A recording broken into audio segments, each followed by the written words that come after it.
Sleek lines, stylish carbon fibre panels, bank-breaking prices. But while we might not have actually got behind the wheel of any fancy racers this week, a certain German car maker had its designs all over our sites, to varying degrees of success. Both TechRadar and Tom's Hardware were trying to find some room on their desk for this supersized and super sexy gaming monitor. This is what Tom's Hardware had to say. The Porsche design AOC Agon PD27 is one of the most attractive monitors we've seen, but don't think the PD27 places style over substance. Under the hood, there's a 1440p resolution VA panel with 3000:1 contrast, HDR, extended color, adaptive sync, 240Hz, and a backlight strobe for fighting motion blur. There's even strong sound via two 5-watt internal speakers and DTS tuning with multiple sound effect modes. It's expensive, but if you want style, there's nothing like it. Plenty of love then for this monitor, both TechRadar and Tom's Hardware awarding 4.5 stars out of 5. Meanwhile, laptop were less taken with the car giant stylings on the Porsche design Acer Book RS. I wouldn't throw Acer into the stylish category of laptops, and even with Porsche design taking the lead, the Porsche design Acer Book RS doesn't really succeed at what it sets out to do. Don't get me wrong, it has excellent performance, a long-lasting battery life, and a comfortable keyboard. However, for $13.99, you're only getting a Core i5 processor and 8GB of RAM. You're paying for the nice design, but it doesn't actually look good. Bit harsh. Laptop's verdict, 3.5 stars.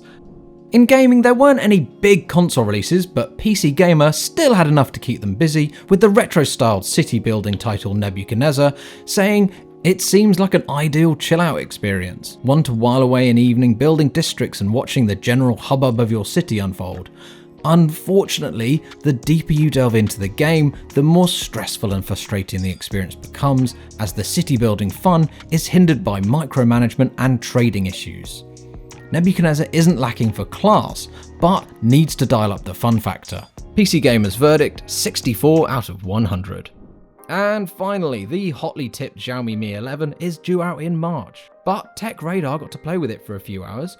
Not enough time for a full review then, but long enough to have a few first impressions. Our first few hours with the Xiaomi Mi 11 were exciting, finding all the new user interface features, camera tools, display settings and perks of the top processor at play here. While this novelty will surely wear off, it just goes to show how much an improvement the Mi 11 is over its predecessors.